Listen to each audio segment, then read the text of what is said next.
siya. Eh, sabi naman ni yung kamag-anak, ayaw ko, sabi niya.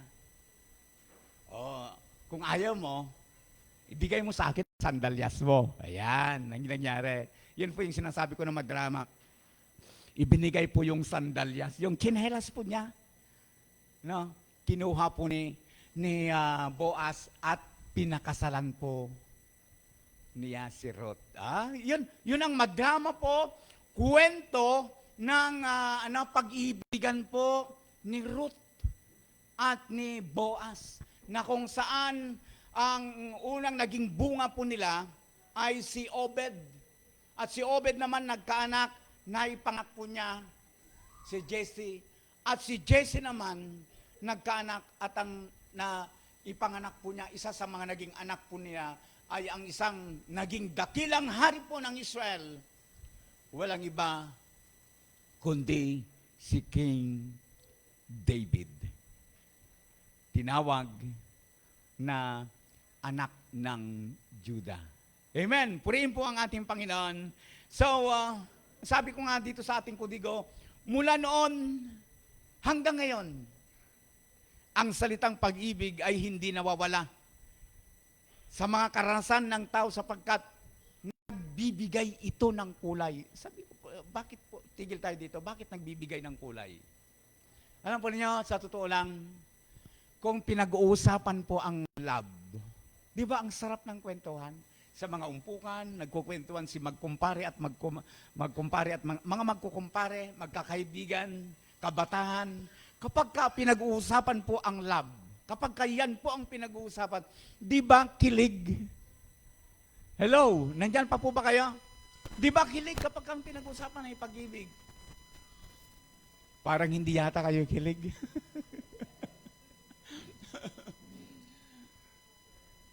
Ang sarap kayang balikan. Ano pa? So, ulitin ko po ito. Sa bagong taon na ito, year 2024, ito yung, sabi ko kanina, tanong, itong mensahe. Paano nga ba natin mamahalin? Actually, itong pag-ibig dapat ito pero parang mas sweet sa akin yung mamahalin. Wow, mamahalin. Mamahalin. Hindi siya pag-ibig. Ginamit ko, isa lang naman yan pero pinalitan ko lang, mamahalin.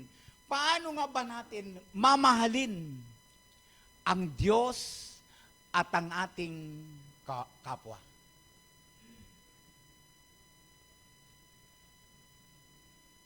Sa mensahe ngayong umaga ito, mga magulang, mga kapatid, dalawa lang na punto. Dalawa lang.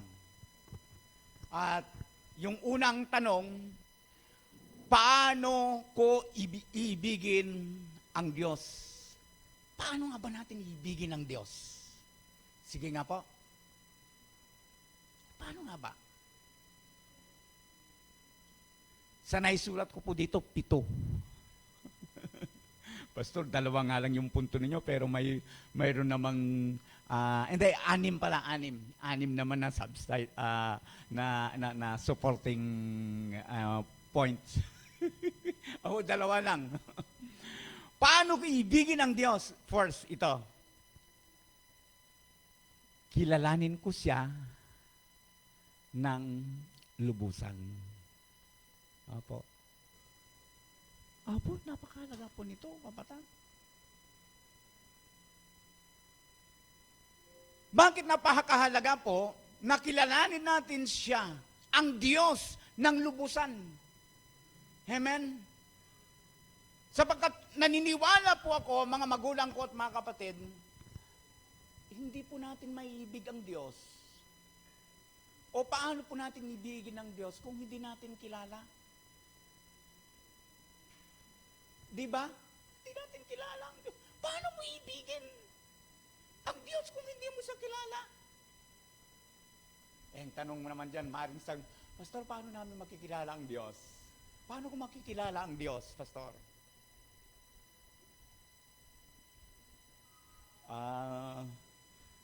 Alam po ninyo, napakalaking tulong po yung ginagawa po natin na nagbabasa po tayo ng Biblia.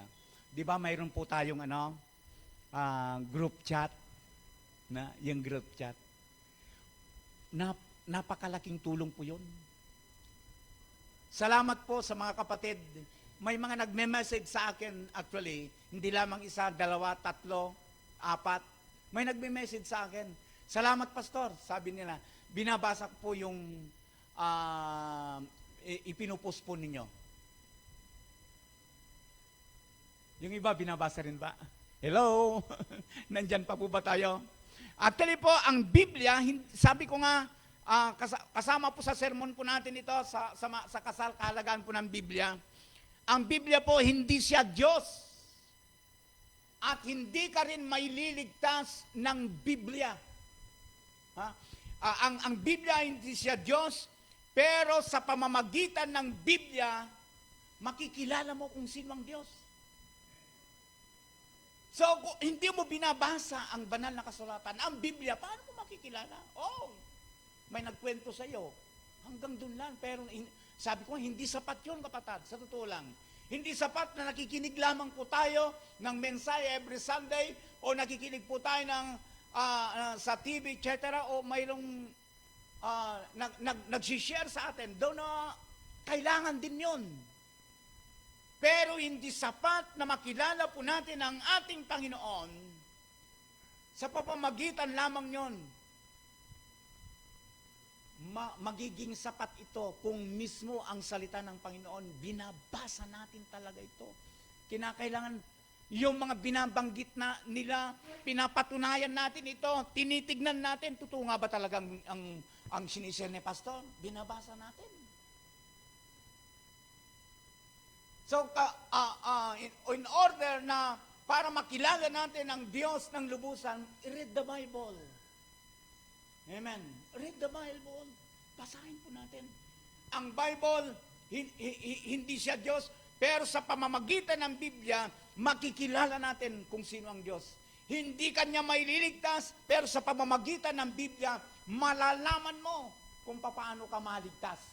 Amen.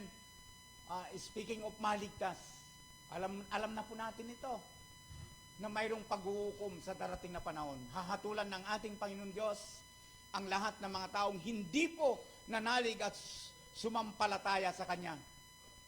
At siyempre po, gawin siyang Panginoon ng ating buhay. Opo. Kapag sinabi pong Panginoon, kapag sinabi pong Panginoon, kapag nakilala natin siya, He is the King of Kings. He is the Lord of Lords. Owner of everything. Siya ang nagmamay-ari ng lahat ng mga bagay. Mayroon pa bang hahadlang dyan para gawin natin siyang Panginoon sa ating pong mga buhay? Siyempre po, wala na. Siya ang may-ari ng lahat ng bagay. Siya ang pinakamakapangyarihan sa lahat. So, wala pong pwedeng pumigil para hindi natin siya gawing Panginoon ng ating pong buhay. At siyempre po kapag ginawa nating Panginoon ng ating pong buhay, katulad ng sinabi po ni Pablo, dapat ganun din ho tayo. Hindi na ako ang nabubuhay, kundi ang Panginoon na nasa sa akin. So kung siya po ang Panginoon natin, siya dapat. Kaya nga, sa totoo lamang po, kung ginagawa lamang ng lahat ng mga tao na nakakilala sa Panginoon ang pahayag na ito, ng katulad po ng pahayag ni Pablo sa kanyang salita, walang bakanting upuan sa linggong ito. Opo, walang bakanting upuan. Bakit? Kasi nga po, ang Panginoon ang kanyang Panginoon. At ang ibig ng ating pong Panginoon, every Sunday, sambahin po natin siya. Every Lord's Day, ito pong bukod, hindi ko sinasabing hindi mahalaga yung Lunes, Martes, Merkules, Huwebes, Biyernes hanggang Sabado. Pero sabi ko nga, mayroong ibinukod ang ating pong Panginoon. Yung pong Sabbath Day, ito pong linggo na kung saan ibinukod para sambahin natin at purihin ang ating Panginoon. Kaya nga sa totoo lang, araw ng linggo wala ka, kasalanan yon. Opo, kasalanan yon, kapatid. Pastor, anong dapat namin gawin? Nagkasala pa kami. Di magsisi ka. Opo, dapat po natin pagsisihan yon. Lord, sorry po, wala ako. Aminin po natin. At kinakailangan pagkatapos nun, hindi ka lamang basta nagsisi. Kinakailangan suyuan mo. Suyuin mo ulit ang Panginoon sa buhay mo. Alam po niyo, ang tao po na nasuway sa kalooban ng ating pong Panginoon. Pakinggan ninyo ito. Ang Panginoon po, kapag tayo po ay nakagawa ng mali, nagpapatawad po kung tayo po ay humingi ng tawad. Pero mabigat doon, alam po ninyo, yung pong tinatawag na yung kapayapaan natin. Kapayapaan natin. Ito yung nawawala sa isang tao po na nagkakasala sa Panginoon. Yung pong tao pong tumataliwas, lumilihis sa daan ng ating pong Panginoon. May mga tao, katwiran nga nila ito ay umingi na lang ako ng tawad. Nagpapatawad naman ang ating Panginoon. Pero kapatid, sabi ko nga, ang Panginoon nagpapatawad. Pero yung bigat naman ito, yung konsensya, yun po yung the fruit of sin. Pangalawa po sa sinabi ko kanina na 6, paano natin ibigin ang Diyos? Magbigay ako lagi ng oras o panahon sa Kanya. Magbigay, ulitin ko po, paano ko ibigin ang Diyos? Dapat magbigay ka po ng oras sa Panginoon. Eto tong mahal mo ang Panginoon kapag hindi ka nagbibigay ng oras sa Kanya. Amen? Nandyan pa po ba tayo? Mahal ko ang Panginoon. Wala man 2 oras Yung pananambahan, hirap mong may bigay. Paano mo masabing mahal? Paano mo masabing mahal mo siya?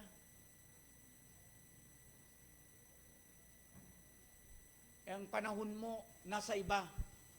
Magbigay ka lagi ng oras o panahon sa Kanya. At ito po yung mabigat. Ano po? Ito po yung mabigat.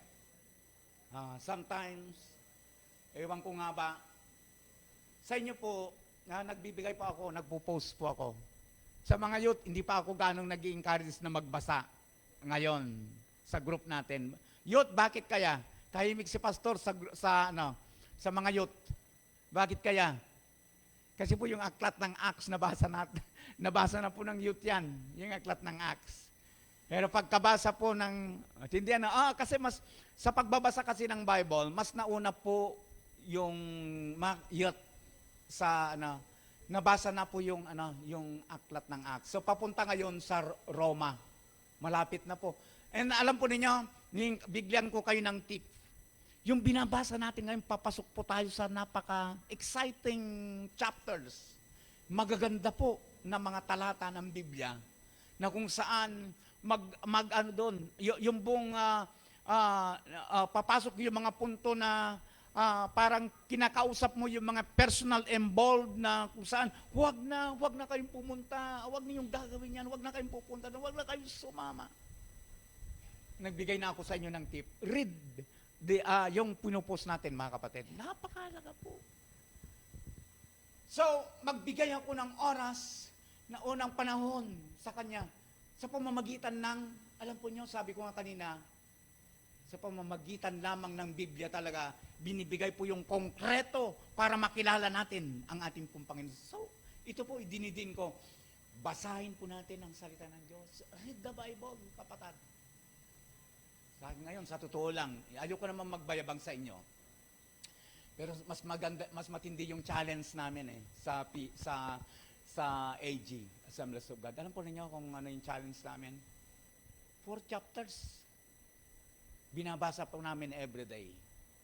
4 chapters sa Biblia. Tapos, dagdag po ninyo ito, bali 5. Pero alam po ninyo, harinawa.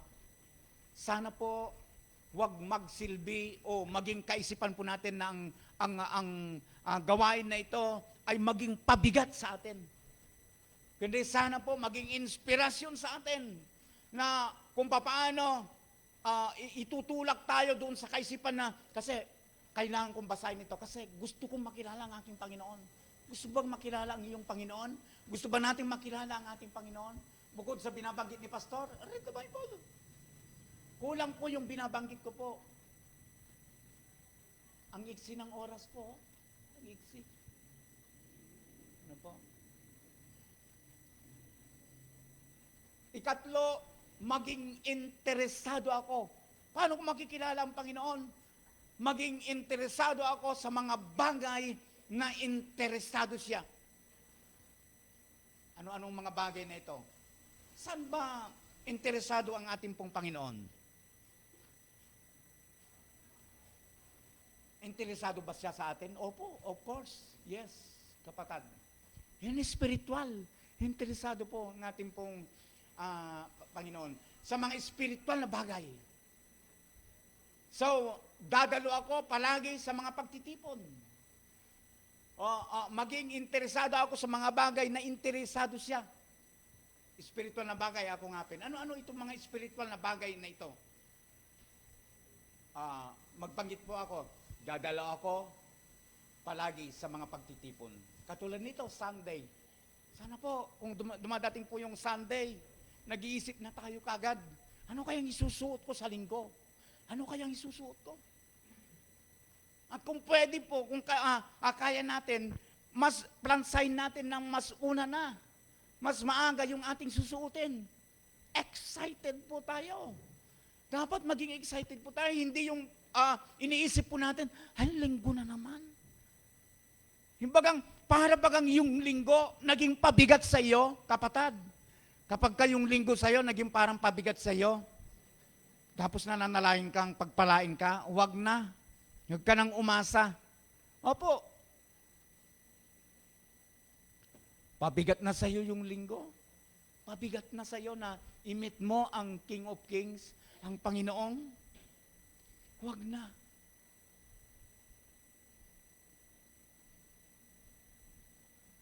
So, dadalo ako palagi. Saan? Prayer meeting. Mahalaga po. Dapat interesado po tayo doon. Yung prayer meeting, sana po, ito, bagong taon ngayon. Sana po, sa totoo lang po, ang prayer meeting natin, nice kong sabihin sa inyo, hindi prayer metong. Ini-encourage ko po kayo, this coming Tuesday, ay may prayer meeting tayo. Sana po, dumalo kayo, maging ang mga kabataan. Kabataan, mahal ba natin ang Panginoon? Gusto natin makilala ang Panginoon? Pahalagaan natin yung mga bagay na kanyang pinapahalagaan. Ang Panginoon kaya, ang Panginoon sa palagay ninyo, hindi siya nananalangin? Nananalangin po. Actually po, isa yan sa mga naging kaugalian ng ating Panginoon. Isa yan sa mga dahilan kung bakit napagtagumpayan po niya yung cross. No? Isa yan sa dahilan. Bakit? Lagi kaya siyang nananalangin? Minsan po, inahanap nga siya ng kanyang mga alagad. Nasaan ang Panginoon? Ba, early in the morning pala, Mark chapter 1 verse 35. Maagang maaga, nananalangin po ang ating Panginoon. At hindi lamang po actually dyan. Ano po? Maraming mga bahagi ng Biblia na nagpapakita. Tignan po ninyo, at nagbangon siya ng madaling araw. Madaling araw, oh. Malalim pa ang gabi at lumalabas at napasa isang dakong ilang at dooy nananalangin. Kung ang Diyos nananalangin, tayo pa kaya? Opo, hindi ka naman Diyos. Hindi naman tayo Diyos. Ay, ito ang Panginoon na nananalangin pa. Sabi, ulitin ko po, hindi isang beses lang na nananalangin. Marami, kaugalian nga niya eh. Di ba? Malalim ng gabi, lumalabas po ang ating Panginoon.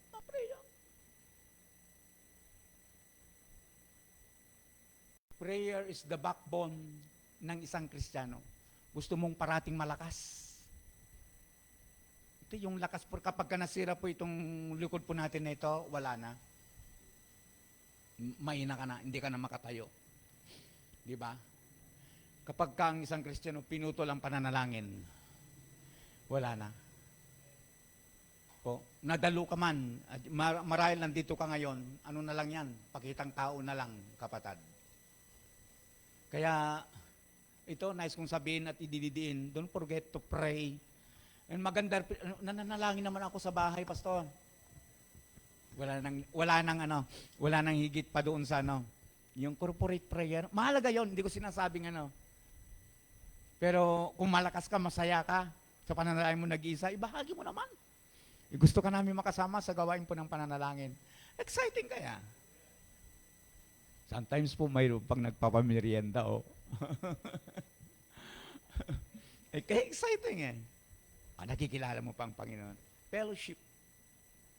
Ang dami kong gustong sabihin pa dyan, kaya lang yung oras natin prayer meeting. At syempre po, alam po niyo, gusto kong i-implement po natin ngayon ito. Ito pong Operation Home-Based Visit. Siguro po, nice ko nang isama po sa preaching ko ngayong umagang ito. Kasi nung mabisita ko, binanggit ko sa kanya yan. Siguro po, sa darating pong Tuesday, maging mas maaga tayo ng konti. Konti lang. Diretso po tayo sa likod. Bisitahin natin si Paring Alex. Si Brother Alex. Okay lang po ba yun? Apo. Sabik naman din siya na tayo. Bisita ko na, pag pre-care, kwentuhan po kami, may konting drama, konting iyakan.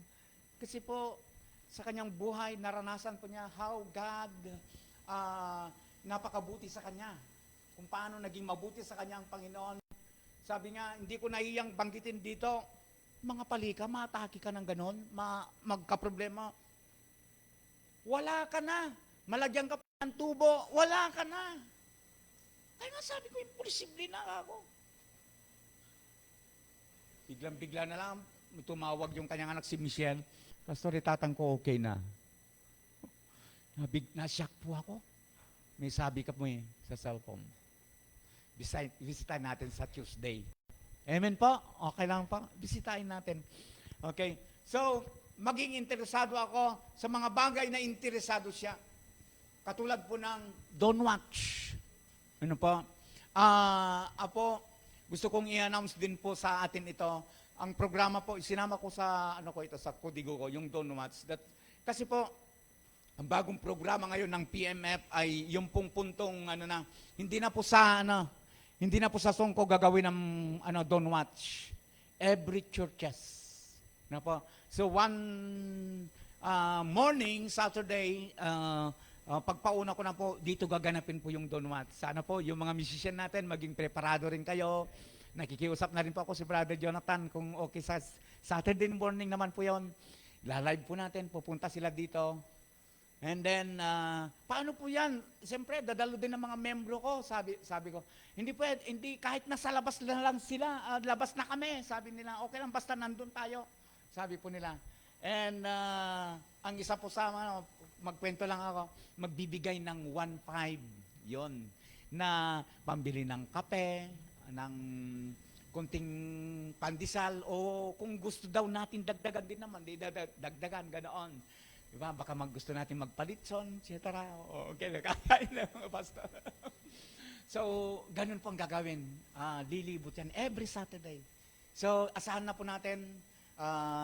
Siyempre, sasabihin din ako, babanggitin ko sa inyo, sana suportahan po natin ito. Mga kapatid, suportahan po natin. So, ito na, kasuklaman ko ang kinasusuklaman niya at gustuhin ko ang gusto niya. At yun dapat. Ano po?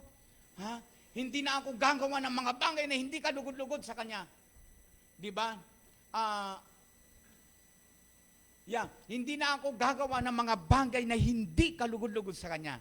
Amen po ba yon, mga kapatid?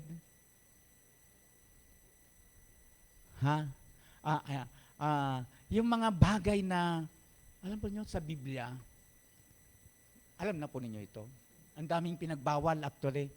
At actually may mga narinig po tayo na ay hindi ako sasama sa inyo. Bakit? Ang daming bawal kaya. Ang daming bawal. Opo, totoo po yun. Ang daming binawal ng Panginoon sa Biblia. Pero tandaan po natin ito. Lahat ng ipinagbawal ng Panginoon sa Biblia, hindi mo ikakasama. Bagkos, ikabubuti mo. Amen po. Panglima, palagi ko siyang iisipin at gugusting makausap. Palagi ko itong iisipin. Di ba yung mahal natin? Hindi po totoong mahal ang mahal mo, ang nililigawan mo kung hindi mo iniisip. Hindi totoong mahal mo yung mahal mo kung okay yung tulog mo. Di ba? Hello, yung mga nagbinata dyan at nagdalaga. Di ba minsan hindi ka nakakatulog, lagi mo inisip. Balit ka ng gano'n, no? Kumusta ka na siya? Kaya biglang-bigla, tutut, nababalikwas ka, kagad-agad. Tinitignan mo yung cellphone mo, baka nag-message siya. Yung ganun baga. Ay, hindi ka na, kapag ka hindi ka natataranta na ganun, I don't think so. Baka hindi pa. Baka hindi mo siya gaano. Anyways, pinagpipray naman po yan. Ano ba? Pero alam po niyo, sabi ko nga dito, yung panglima na punto, how to know God deep. Malalim na malalim pa. Palagi ko siyang iisipin at gugusting makausap. Araw-araw, every minute. Paano nga ba natin makausap ang Panginoon? Siyempre, through prayer, kapatid. Through prayer, nananalangin. Kaya ito, muli ko pong idiin, napakahalaga po yung pananalangin. Yung panglas, ano sa palagay po ninyo? Yung panglas. Ang sabi ko dito sa aking kodigo, siya ang pangunahin. Gawin mo siyang pangunahin sa iyong buhay. At siyempre, kapag ginawa po, na ginawa nating pangunahin sa ating buhay, anong ibig sabihin nito? Siya yung number one. Yung daldal ng talata na binabanggit po natin, ito yung panglasa, seek ye first the kingdom of God in His righteousness and all these things shall be added unto you. Yung palagi nating inuuna ang Panginoon. Po, kapatid, hindi kalugyan po ang unahin ng Panginoon. Opo, kaya po, dapat, mayroon akong ugali ngayon. Sorry po, pagka binabanggit ko po ito, parang, nagano naman si Pastor. Ayaw ko pong banggitin ko lang ito, para lang po, hindi yung puntong magmalaki. Nasabihin sa inyong nagbabasa ako ng Biblia, hindi yung puntong magmalaki. Gusto ko lang pong maging challenge sa inyo. Yung early morning po, kung hindi ako makatulog, Sometimes binabanggit ko sa hindi ako makatulog. Gagawin ko kaysa masayang yung oras, why, na-read na lang ang Bible. Di ba? Read na lang ako ng Bible. Di ko naman sinasabi na yung Bible is may pampatulog. No? Pero, sa pagbabasa ko ng Bible, darating din ang panahon, sandali na, parang okay na ako. At least nakabasa na ako. Di ba? Di ba niyo napansin kagabi? Magang na-post po yung binabasa natin. Hindi ako makatulog eh. Di nagbasa na ako. At ipinost ko na rin. Diskarte. Basa ko yung isang talata. Di ba? Kapatid, gawin nating pangunahin ang ating Panginoon sa ating buhay. Amen po ba? Pwede bang palapakan natin ang Panginoon Diyos yan? Sinabi ko kanina, 2 lang ito. Ito na po yung pangalawa. Pero may 6 din na punto. Sorry po, madali na lang po ito. Mabilis na lang. 11:30 tayo, no? Ngay sa mga walang relo. Baka naiya kayong tignan yung relo doon. 11:30 tayo. Paano ko ibigin naman? Yung kanina, paano ibigin ang Diyos? Sana po, nakuha natin. Pangalawa naman, paano ko naman ibigin ang aking kapwa? Exciting ito, no? Oo nga, no, Pastor? Paano ko naman ibigin ang aking kapwa? Ito na. Ito na yung una sa 6. Dadamhin ko ang kanilang nararamdaman. Dadamdamin ko ang kanilang nararamdaman. Paano, Pastor? Paano natin dadamdahin ang kanilang nararamdaman. Ang sabi ko po dito, para madamdaman po natin yung kanilang nararamdaman, ako ay dadalaw sa Kanya sa anumang sitwasyon sa Kanyang buhay. Amen. Sana po hindi tayo dadalaw dahil mayroon tayong kailangan. Sana hindi tayo dadalaw sa isang kapatid. Puntong, Brad, sister, nandito ako yun. Baka naman, ganun ba ka? Sana hindi ganun. No? Hindi lang ganun. Hindi ko sinasabing na masama yung pong nahingi ng tulong sa kapwa natin. Pero sana hindi yun yung pangunahin. Kaya tayo dumadalaw dahil gusto po nating makiramay. Katulad nga ng nabanggit ko po, na sana sa Tuesday at Yutambo kayo, medyo mas maaga po tayo. Pwede siguro baka pwede natin gawin doon yung pananalangin na. Ano po? UHB natin. Tatamo ka rin. Pag-pray po natin ni Parang Al. Damihin po natin yung kanyang sitwasyon sa kanyang buhay. Pangalawa, tutulungan ko siya. Amen? Ang tanong po dito, paano natin siya matutulungan? Ang sabi ko, ibibigay ko ang kailangan niya ayon sa aking kaya.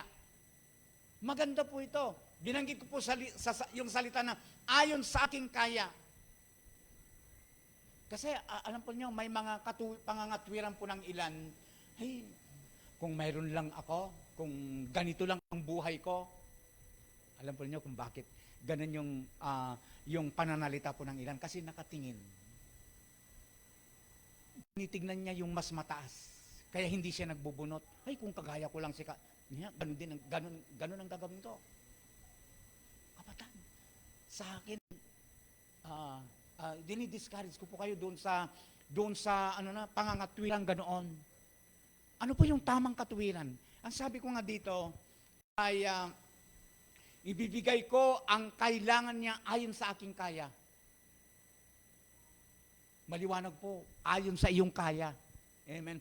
Tutulong ka sa iyong kapwa, ibigin mo ang iyong kapwa, mayroon siyang sitwasyon na hindi maganda, may padama mo ang pag-ibig sa kanya sa pamamagitan ng iyong pagtulong.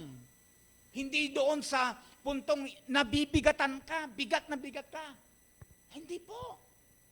Doon na may binabanggit sa Biblia, mayroon pong sacrificial giving. Hindi ko naman po kayo dinidiscourage doon. Doon sa puntong kailangan mo pero binigay mo. Ang tindi po nun. Kapatid, conviction po ng banal na espiritu yon. Ewan ko po, naranasan na po ninyo ito. Kailangan mo, ipinagkaloob mo. Ang tanong, ano po ang bunga nun? Di ba ang tindi? Yun yung mga sa Panginoon, ano po yun? Napakalaking bagay. Hindi nililimot ng Panginoon Diyos yun. Alam po niyo, may binabanggit ng Proverbs, yung tumutulong ng ganoon na pagtulong para kang nagpapautang sa Diyos. At darating ang Panginoon, babayaran ka ng Panginoon. At ang Panginoon, kapag kasya'y nangutang, ay hindi man nangungutang Panginoon, ang salita niya, parang nagpapautang ka sa Panginoon. At kapag ang pinautangan mo ang Panginoon, sigurado po, babayaran ka ng Panginoon. Amen? Amen po. Amen. Wag maging tikom po yung palad po natin sa mga kapatid po na nangangailangan. Inuulit ko po yung hinihingi po ng pangaral na ito. Ang sabi po niya, ayon sa aking kaya, ayon sa iyong kaya, ang nakayanan mo. Sa pagtulong, halimbawa, nag-abot ka pera. Kung 20 pesos lang? Di ba? Ayun yung kaya mo Di ba? Pero napakahalaga po ang pagtulong sa kapwa. Parati ko nga, alam po ninyo, sa tutulan po, isa sa mga kultura natin, kung may kulturang Kapampangan na hinangaan ko po, ang gaganda. Sister Maika, gaganda kayo ng kulturang Kapampangan na yan, Sister Maika. Hapo, hindi naman po sa pinapahinggan po nyo, gaganda. Pero may magaganda po na kulturang nawawala na. Opo. Nung Christmas po, di ba ninyo napansin?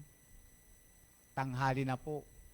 Mabibilang mo sa kamay mo yung mga naglalakad para manyiklod. Halos wala na. Sa bahay nga, walang nagbisita eh. Sabi ko, sayang. Kung may nagbisita sana kako, sigurado padadalhan ko ng kalamay at rice cake.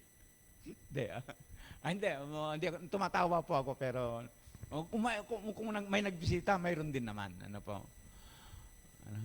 May mga ninong na inaanak na nagbisita naman, siyempre, sila yung ano. Pero alam po ninyo, isa rin po sa mga nawawala po na kultura po natin sa church.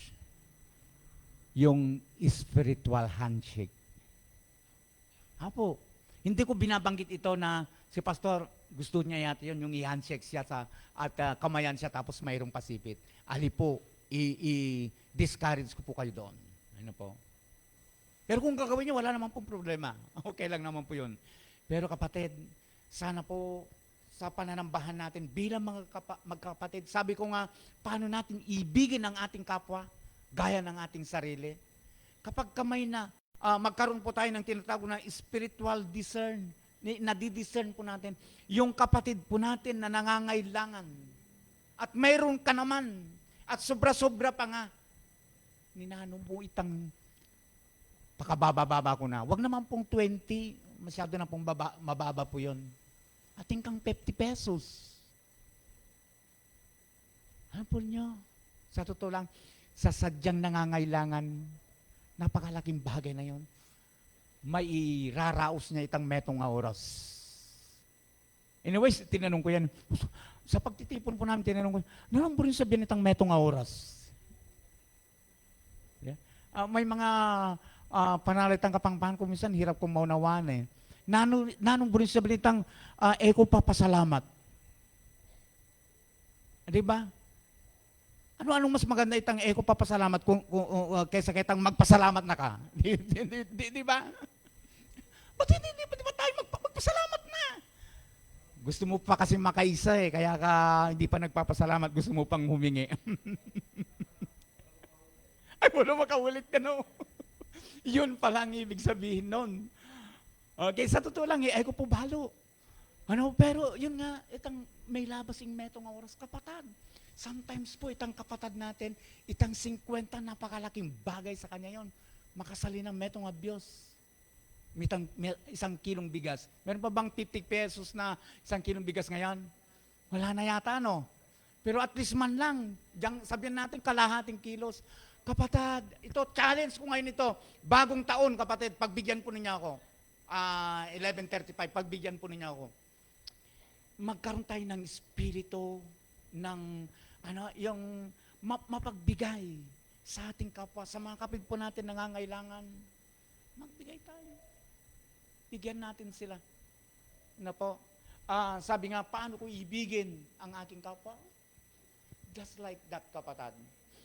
Nasain ko ang maligtas siya at makakilala o makilala ang Diyos. Paano po yun? Ito po, siyempre sa atin, hindi na ito. Sa mga kaibigan natin, kabarkada natin, iibigin ang aking kapwa. Ang aking kapwa, hindi lamang po yung kasama natin sa church, kundi yung mga maging mga kaibigan po natin, kamag-anak natin, pamangkin, etc., etc. Share the word of God. Paano ba naman kapatid? Masaya ka ba? Ikaw lang ang pupunta sa langit?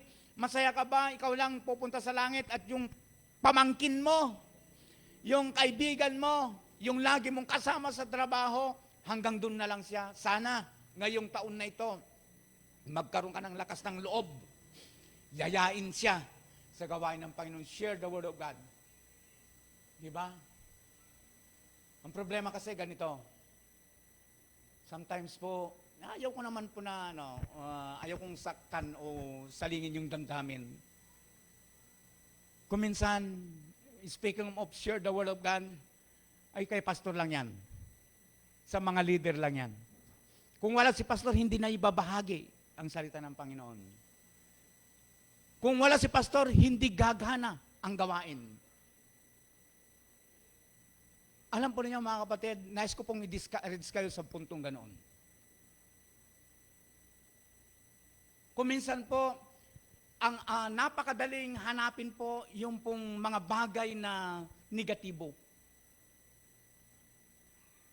Pero alam po ninyo, sa mga bagay, kung hanapin mo ang negatibo, ang dami nga eh. Dami. Pero alam po, being a Christian, ganito po sana. Gusto ko pong idiin ito. Kaysa po muna, hanapin mo kung paano ka makatulong sa iglesia. Amen po. Hanapin mo. Paano kaya ako makatulong?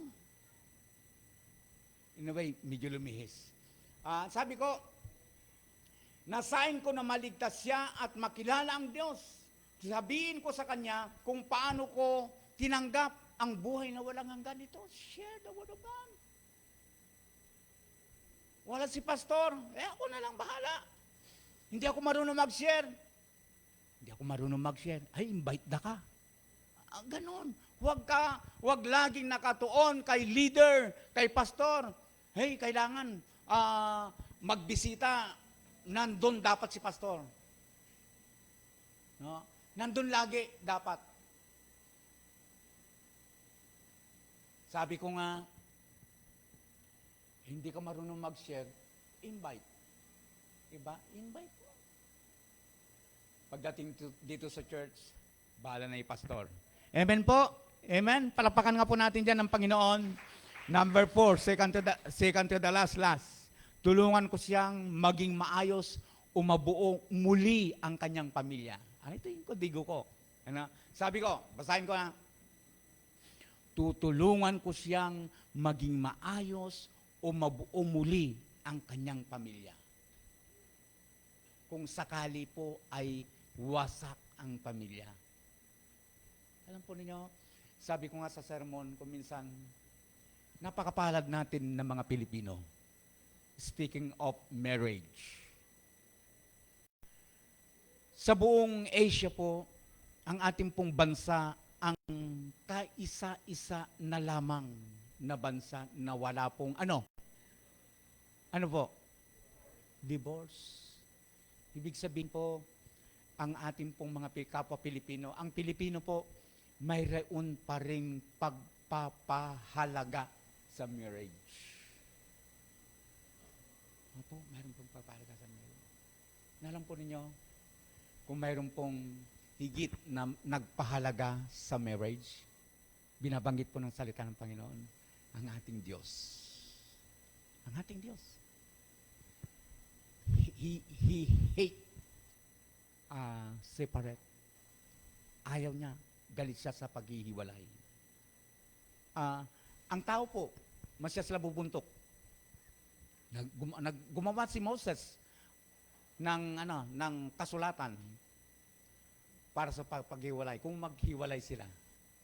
Pero alam po ninyo, sabi ko nga, ang pag-asawa ay parang dalawang papel na pinahiran ng espesyal na glue na pinagdikit at pagkatapos pinagdikit. Ang tanong dyan ang mga papel na yan na pinagdikit ng espesyal na glue, mapaghiwalay pa ba? Opo. Ang sabi po ng ilan hindi na. Ang sagot ko naman, mapaghihiwalay. Tangan nga lamang, masisira. Opo, masisira po. Paano natin, ano-ano po yung mga larawan ng mga nahiwalay na yan, sila po yung may mga bata na naglalakad sa lansangan, yun po yung mga bunga po ng paghiwalay. Hindi kasi maayos, nasira po yung pamilya. Kaya nga mga kapatid ko, maging kasangkapan tayo. Paano ko mamahalin ang aking kapwa? Maging kasangkapan tayo upang ang pamilya, kung mayroon man na wasak, mabuo ito. Amen po. Maging kasangkapan tayo. So, sa paanong pong paraan, ang sabi ko po sa aking kudigo, magbibigay ako ng payong pang mag-asawa at pampamilya na ayon sa salita ng Diyos. Pastor, sa inyo lang yan. Sino nagsabi sa inyo sa inyo lang yan? Naniniwala po ako, kung ikaw ay isang kapatid na nananampalataya sa Panginoon, to exercise yung love sa kapwa, makapagbibigay ka ng payo sa ikagaganda ng isang pamilya. Amen po. Amen. Nasahin natin mga kapatid. Ito po, itong year 2024, marami tayong mga kinakaharap, mga problema sa buhay. At ito nga kasama sometimes ang ating pong pamilya. Pasiglahin po natin, pagandahin po natin, patibayin natin ang pamilya. Inuulit ko po, tutulungan ko siyang maging maayos o mabuo muli ang kanyang pamilya. Sa papaanong paraan, magbibigay ako. Amen. Magbibigay ako ng payong pang mag-asawa at pamilya na naaayon sa salita ng Diyos. Panglima, gugustuhin ko na sumama siya sa lahat ng aspeto ng kanyang, gugustuhin ko na sumagana siya sa lahat ng aspeto ng kanyang buhay. Amen. Huwag yung selos. Yung may mga tao kasi nanay, kapag ka nagkaroon siya, naiinggit. Sana po kapag ka gumiginhawa po yung kaibigan po natin, yung kapwa po natin, maging masaya din tayo. Amen po. Hindi yung nalulungkot tayo, mas mayaman na siya sa akin. Kailangan malampasan ko siya. Kaya ang nangyari doon, sinisira niya ngayon. Hindi, kaya yumaman yan kasi meron siyang ginagawang sinisiraan. Sana po maging masaya po tayo. Sabi ko na yan, pagbigyan po niyo ako. Ngayon lamang po ito, quarter tayo. Last but not the least, tutulungan ko siyang magkaroon ng katarungan kung siya'y naapi. Amen? Kapag ka naapi po, yung kasama po natin, tutulungan po natin. Maging maingat din po tayo dito. Maging maingat tayo. Kapag ka, may dumating sa atin na kaibigan, nagkwento siya sa atin. At kapag ka nagkwento siya, at pagkaalis po niya, galit na rin tayo doon sa ikinikwento po niya. Delikado po ito. Opo, delikado po ito. Kapag kaalis niya, ay iba na rin yung niisip mo. Galit ka na rin. Luwaya ito. Luwaya ito, kapatid. Nuulit ko po,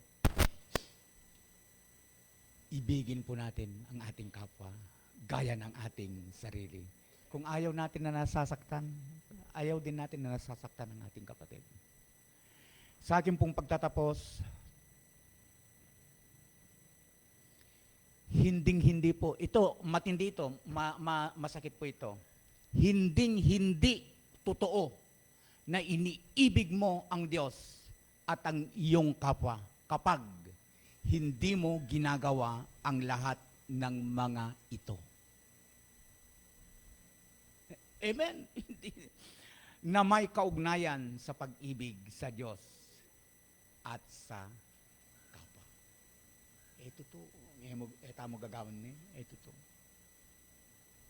Inibig po ba natin ang ating Diyos at ang ating kapwa? Gawan tapo ini. Tayo pong lahat ay mukot manalangin. Hallelujah, Jesus. Hallelujah. Oh Lord, purihin ang iyong dakilang pangalan, Panginoon. Salamat po, Panginoon, sa oras na ito na ipinagkaloob mo sa amin na kami po ay malayang nakasamba sa iyo. Unang linggo po ng buwan, Panginoon, ng taon, Panginoon, na kami ay muli po ninyong pinalalahanan, Panginoon, sa inyong mga salita. Salamat po sa unang mensahe na kalumo sa amin about love. Panginoon, nais po namin umpisahan ang taon na ito na kami ay umiibig sa aming kapwa. Una na sa iyo, Panginoon. At nalaman po namin yung mga punto, Panginoon. Salamat po. Pinaalalahanan po ninyo kami, Panginoon. Patawarin po ninyo kami kung sa mga nakaraang panahon sa buhay po namin, nagkasala po kami sa iyo.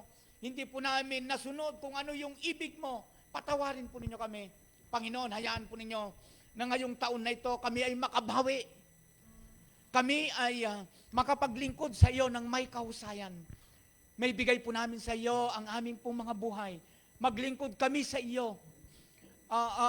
Ang linggo na ibinukod mo, maibigay po namin sa iyo. Napurihin ka, sambahin sa aming pong mga buhay. Salamat po. Pinupuri ka namin. Pinapasalamatan ka namin sa iyong kabutihan. Salamat sa iyong pag-ibig. Salamat, Ama.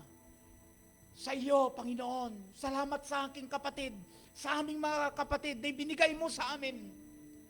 Katulad ng mensahe na aming narinig, Panginoon, tulungan mo kami na mahalin sila katulad ng pagmamahal mo sa kanila. Magmahalan po kami bilang mga magkakapatid sa iyo. Maraming pong salamat. Pinupuri ka namin at pinapasalamatan. Salamat po sa matamis at sa makapangyarihang pangalan ng aming Panginoong Hesus na aming tagapagligtas. Ama, ito po ang aming panalangin. Amen and amen. Amen. Palapakan po natin ang Panginoon. Woo! Praise God. Hallelujah. Hallelujah. Amen po. Ngayon po ay Fourth Sunday. Darako na po tayo sa gawain po ng komunyon. Amen. Kausap ko na po itong mga ilang mga kapatid po natin maglingkod sa komunyon. Yung girls po natin, parang wala yung mga natin yan. Ay nanak, maglingkod kayo sa Panginoon sa gawain na ito. Praise God. Habang hinahanda po ang ating mga pagsasaluhan ngayong umagang ito, patuloy po nating damhin ang kabutihan ng ating Panginoon. Amen.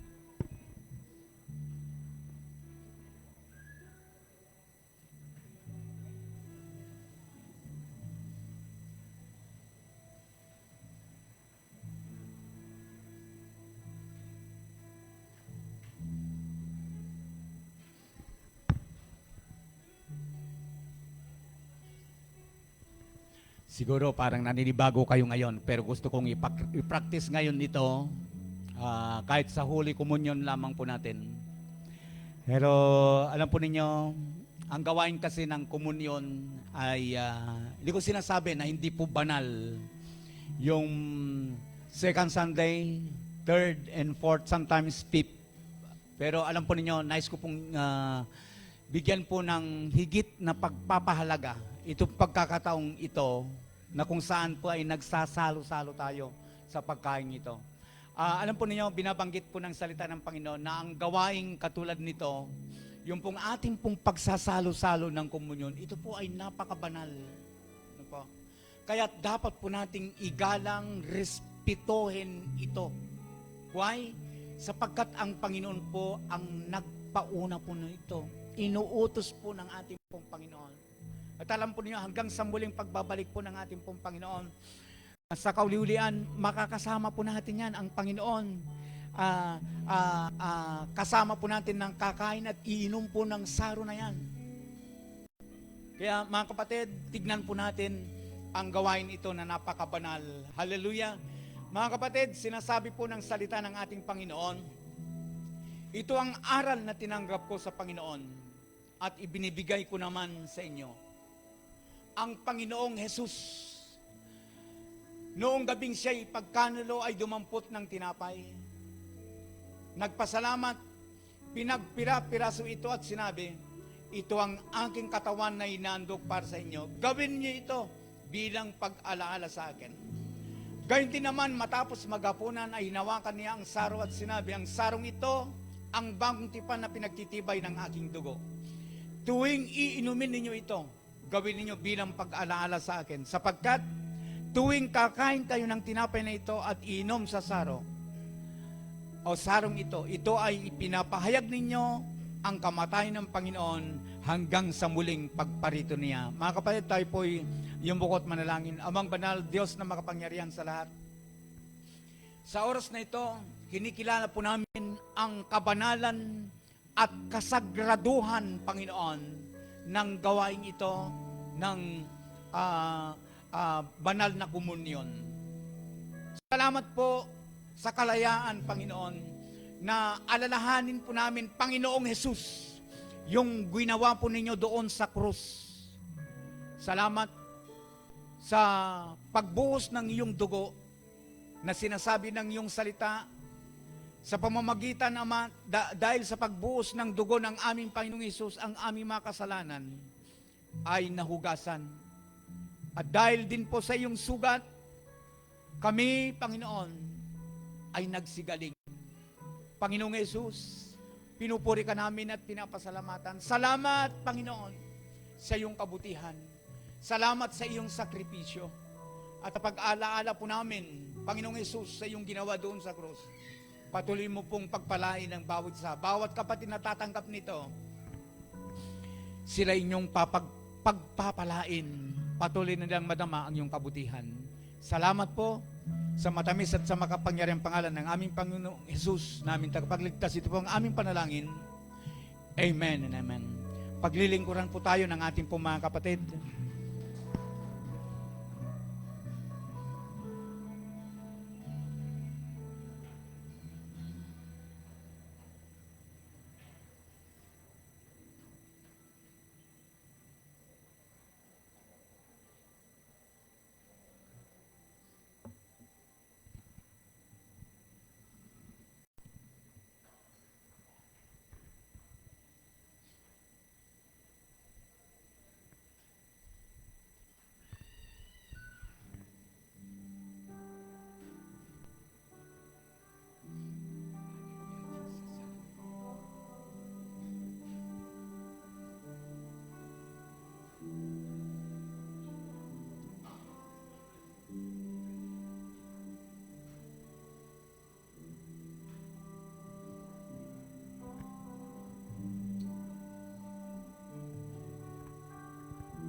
Panginoon, hallelujah. Oh, Jesus.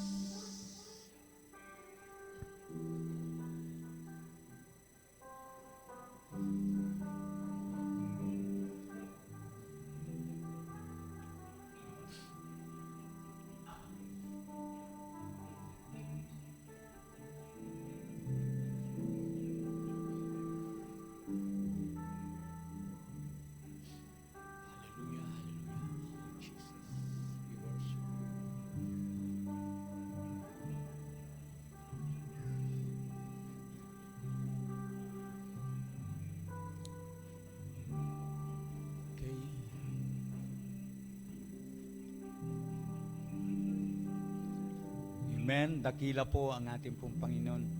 Pwede ba natin kantahin yung kay buti-buti mo, Panginoon? Kaya ninyo yun, bro. Sige, kantahin natin, kapatid. Habang pinagliliguran tayo. Kay buti-buti mo, Panginoon. Sige, yan. Kay buti. Hallelujah. Kay buti-buti mo. Sige.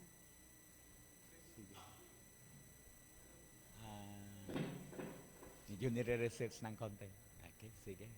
Praise God. Salamat sa Panginoon. Okay. Okay, kung nandyan na bro, okay na. Okay. Okay, sige.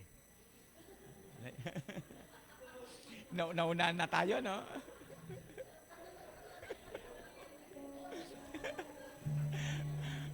Yan ang gusto ko, ma. Wala na ko niyo. Yan ang puri ko, masaya tamo. Okay, tigdo tamo po. Tigdo tamo po. Tigdo tamo. Record yun na, bro. Okay. Mabuti po ang Panginoon. Okay. Sabi po ng salita ng ating Panginoon, John chapter 6, verse 58. Ito ang pagkain bumaba mula sa langit. Ang kumakain nito ay mabubuhay magpakailanman. Hindi ito katulad ng kinain ng inyong mga magulang sa ilang, namatay sila bagamat kumain na yan. Simbolo lamang po nito. Napakabuti po ng ating Panginoon. Sabay-sabay po natin kainin ng tinapay. Amen. Hallelujah, hallelujah.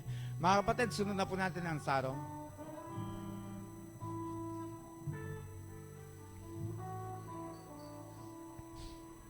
Amen. Dakila po ang Panginoon.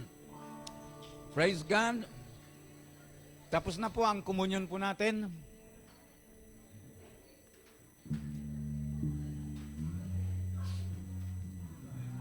Okay.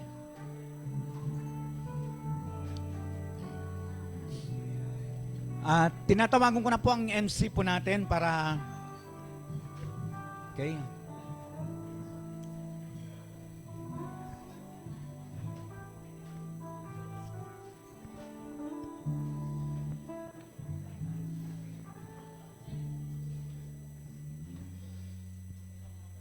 Amen. So tayo po'y dadako na sa ating pagkakaloob. Tayo pong lahat ay yumuko at manalangin.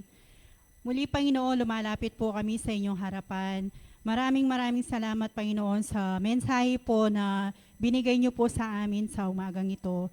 Salamat, Panginoon, dahil ito po ay nagsilbing paalala po sa amin, Panginoon, kung paano po maipapakita kung gaano namin kayo kamahal, Panginoon. And Lord, dinadalangin po namin ang mga kaloob na aming pagkakaloob ngayong umagang ito, Panginoon. Kayo po ang patuloy na bless sa bawat isa at nawa ito po ay magamit sa lalong uunlad po ng aming gawain sa lugar na ito.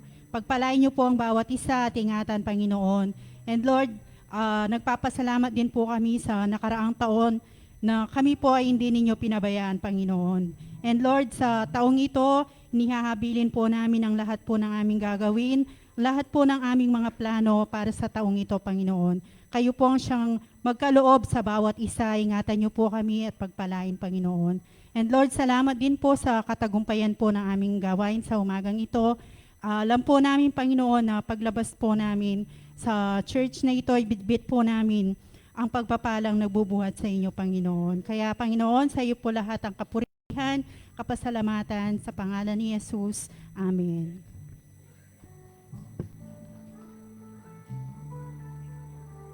Okay, salamat po sa Panginoon. Okay, nawala yata yung ano natin. Okay, praise God. So habang kinukuha po yung mga offerings po natin, muli pong paalala po yung ating pong prayer meetings. Huwag tayong matakot na dumalo. Ano po, ang prayer meeting ay hindi lamang po sa mga elders at ilan sa mga kapatid, kundi para po sa pangkalahatan po, sa ating lahat. Kaya ini-encourage ko po kayo na dalawan po natin itong gawain na ito. Amen po? So, kauna-unahang prayer meeting sa darating pong Tuesday, sana dakal tamo po. Amen. Purihin po ang Diyos at sumatin lahat ang kanyang pagpapala. Hallelujah, hallelujah. So, kasabay po nun yung ating pong pagbisita po kay Brother Alex at kuya po dito po sa likod. Ano po? Bago po sa prayer meeting natin nun, sabay-sabay po tayong pupunta doon. Amen. Siguro po yung mga 20 minutes po, at yuta mo ka rin, malaking bagay na po yon. Okay? Salamat din po sa mga offerings po natin. Ang Diyos po ang magpala po sa ating lahat. Amen. Tayo po ay pinagpala ng Panginoon. Amen. Tayo pong lahat ay tumayo na sa pangalan po ng ating Panginoon at tanggapin po natin ang kanyang bendisyon. Hallelujah, hallelujah. Ama, salamat po sa kabutihan mo sa amin, sa ginawa mo sa amin ngayong umagang ito, sa iyong mensahe. Sa bawat kapatid na kaloob mo, salamat po, may mga kapatid. May mga kapatid na ibinigay mo sa amin, Panginoon. Hallelujah, gawin mo itong kayamanan sa aming mga puso. Magmahal kami, katulad ng pagmamahal po namin sa aming mga sarili. At sa iyo, higit sa lahat, Panginoon, katulad ng mensahe aming narinig, Panginoon. Maraming pong salamat. Mga kapatid ko, itaas po natin ang ating kamay sa Panginoon. The grace of the Lord Jesus Christ and the love of God in the communion of the Holy Ghost be with you all. Ang lahat ng anak ng Diyos sumigaw ng malakas na Amen and Amen. Mga kapatid, humayo tayo ng mapayapa.